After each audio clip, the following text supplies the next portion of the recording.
In that fourth quarter, Denver started with a run, and you checked in, and you guys seemed to settle in a little. But what was changing in the execution and to turn that back around after Denver had made their push? I thought coach did a good job. We changed our defensive what we were doing defensively a little bit. We went on small. We switched a lot of pick and rolls.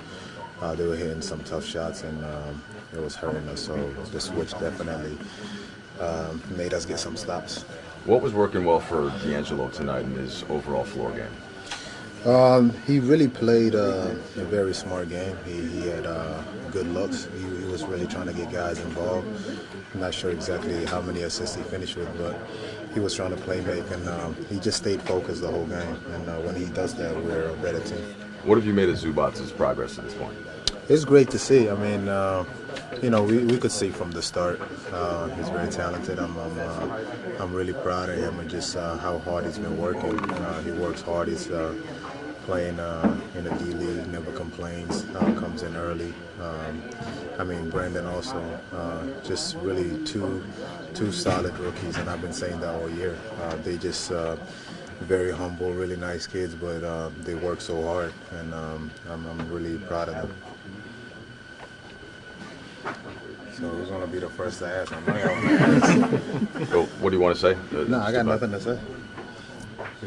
We obviously saw your posts on social media. What was your just kind of reaction to everything that went on this weekend with the travel ban? It's tough. I mean, I felt like posting something. My whole life, I've always said I've been very fortunate and very lucky to have the opportunities that I have. And I know for a lot of refugees, they can't speak up, or they could never be heard.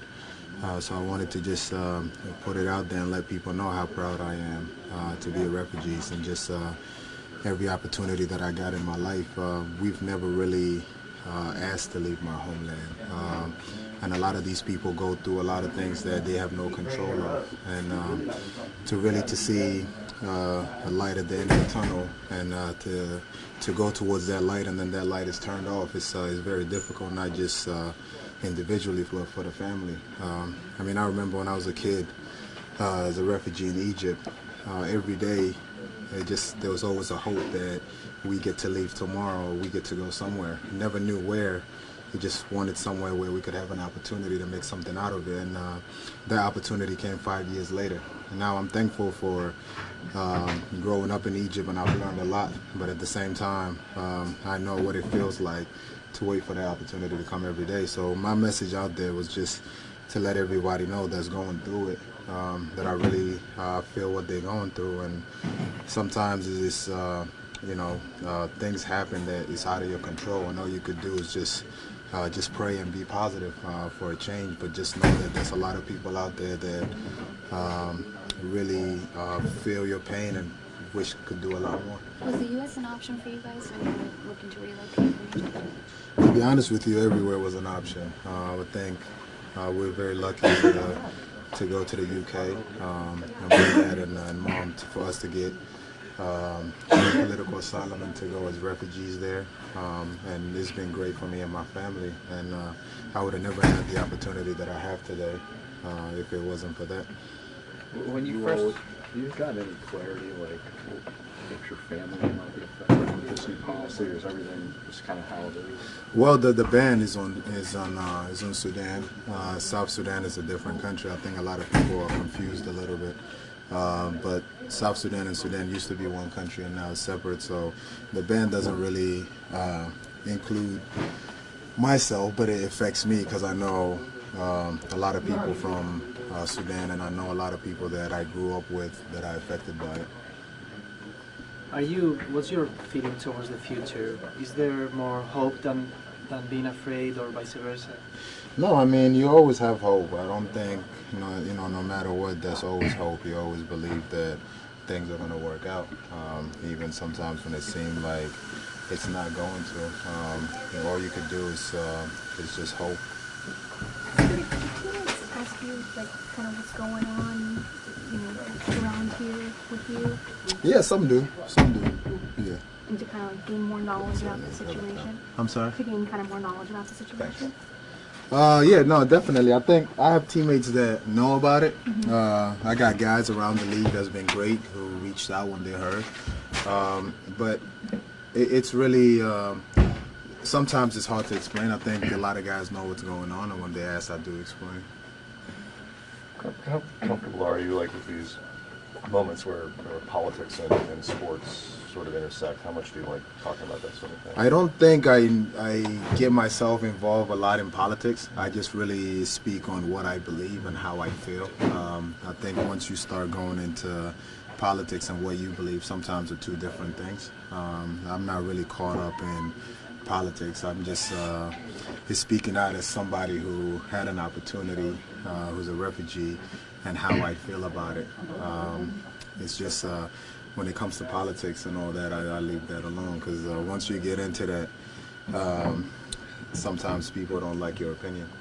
I know you've done a lot with kids, and that's been a big part of you know, over the years. Is this a moment to try to, is that part of what your message is, to just reach out and try to convey a sense of hope, or that you got to a certain place because of certain things? Yeah, no, definitely. I mean, there's a lot of people, a lot of refugees who had the opportunity who are speaking out. I've read a few, and I'm just, I never, want to be in a situation where I'm speaking about something that's affecting other people. That means, something isn't right. But I'm more than happy to take the lead and to speak about it. Everything that I'm saying is just nothing personal, or it's nothing against anybody. It's just what I believe and how I've lived my life. Since day one, I've always dedicated my life into giving to others, because I know that I was given an opportunity. So I always try to do that. There's a sentiment among some people, both here and in some places in Europe, that they fear that when you let refugees in, you're going to let terrorists in. How do you feel about that viewpoint? I mean, I've watched the news and I've read a lot, and if you really want to look into that, you gotta, go into facts and what is true and what is not. I mean, from what I understand, I haven't seen a lot of refugees committing terrorist acts, or in this country I'm speaking about. And going back to the story that I said earlier, it took me 5 years to get the opportunity that I got. I'm sure the background check and everything was done. Even to speak about this, I don't know where this goes afterward. We don't know where it goes afterwards. So right now it's just hope and being patient and see where it goes. You talked about that, just sort of telling your story and just saying what you feel. How much do you think the just average, typical American understands what it is to be a refugee, the process that refugees go through? I don't think a lot of people know. It's not something that's out there. That's something that you hear about every day. So I don't blame people for that. It's just for me, I understand it because I went through it. People that are around me know it because we speak about it and we do talk about it. The same time, I do understand when you're told something that's not true and you're told to believe other things. I understand the fear and your reaction coming out of it. If somebody told me a story and that's all I know, I'll probably act to what I'm hearing. And whether it's putting things out there to let people know, I don't know what the solution is to it. But a lot of people that do support this are supporting it because of what they believe. It's just what they hear and what they believe also.